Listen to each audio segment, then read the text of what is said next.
Eu preciso de mais tempo. Qual é? Aí, tenta não sangrar até morrer no meu banco, tá? A gente tá chegando. Chegando onde? Na sua casa. O quê? Não, você não pode me levar pra lá. Ah, eu não posso levar você pra sua casa. Não, quando eu não posso me proteger.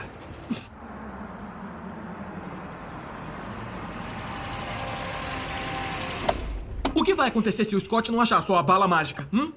Você vai morrer? Não vou, não. Tem um último recurso. Como assim? Qual é esse último recurso?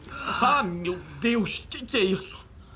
Ah, é contagioso. Eu acho melhor tapar essa coisa. Liga o carro. Agora. Eu acho que você não devia dar ordens do jeito que você tá, valeu? Na boa, se eu quisesse, eu podia levar o senhor Lobinho ferido pro meio da estrada e te deixar lá pra morrer. Liga o carro. Ou eu abro a sua garganta com os dentes.